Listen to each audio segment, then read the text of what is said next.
watching the previous vlog, I noticed that I've talked a lot about the injuries, but I never talked about how I got injured. So this is the story of how I met my injury.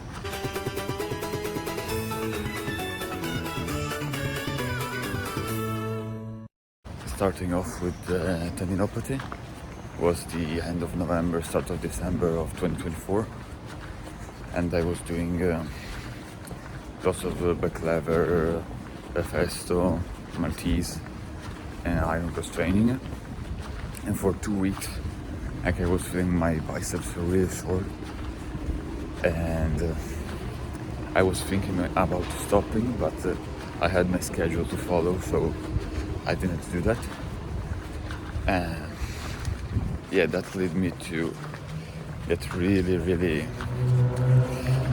sore, since one day it was like the last day before the deload. I did a training, I took it light because I was feeling sore, but it was still too much. Get injured, and like for the rest of December, this happened like the 9th of December. For the rest of December, I was fucked completely. And yeah, I recovered, then it was getting back, and it has got back and forth like this for 6 times. So for basically all 2025, I've been progressing less than half of what I could. I still made a good progress, but I could have done a lot more. Then for the sternoclavicular joint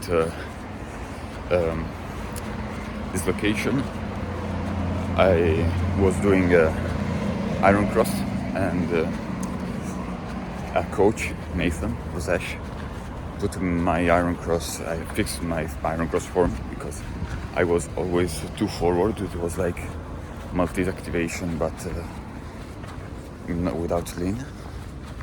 He put it in place, but it was too much difference for my clavicula, and she decided to go out of his joint. Noticing recently is that for the workouts I'm not that enthusiastic anymore. Like in the last month, I'm not looking forward that much to the training, which is really bad, because like, I don't know for the other sport, but in street workout at least, putting good emotions in your workouts is so important. Like, you can have a good performance without any emotion, but if you would have put some emotion in that performance, it would have been so much better. So the fact that I'm not putting any emotion recently, it's not good. I hope that this will change really fast. But anyways, today is a pull focused workout. So basically, I'm going to do mostly pull and some push. I really want to train a planche press to do today because I want to get it back really fast. It was one of my favorite skills, of which I could perform, and I don't have it anymore, so I'm really sad about that. And I want to train touch front lever. Yeah, that's basically it. I'll leave you to the workout.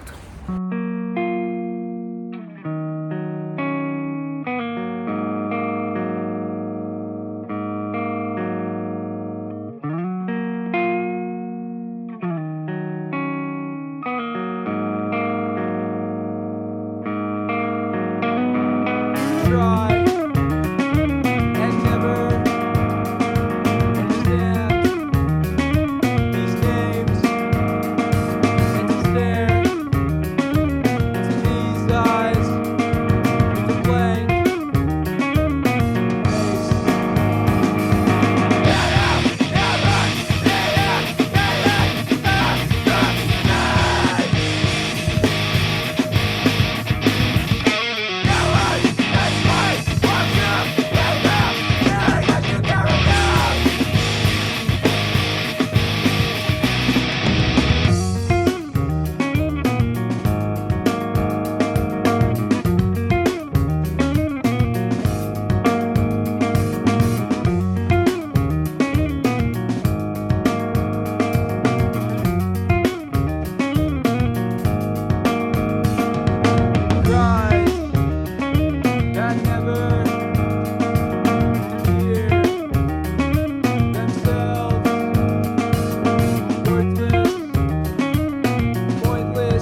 it wasn't like I didn't do crazy stuff at all. Like my front level is still a lot lower than what it was before the injury, but I'm really happy with what I did because I feel that it was effective.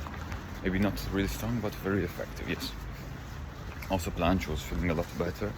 Like I did full press with a negative also, or like tack negative and then full again with the light band. So most likely I'm going to do it without any band like the day after tomorrow.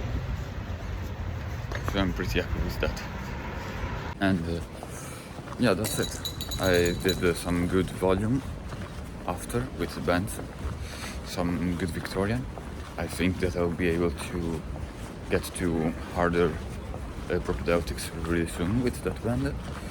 And I'm trying, when I'm doing pull days, pull focus day, I try to work more on technique and being high in Victorian, even if I do it with a lot of bands or easier progressions. And when I'm doing push day, I put it in the combo in a more intense way, but maybe less a specific angle. But I think that that's almost it for today's video. I'll just show you my cheat meal, and after 2 weeks I'm finally doing a cheat meal. I'll probably heavier. Today I was 76.9 kilograms, and probably tomorrow I'll be heavier, but it's not a problem.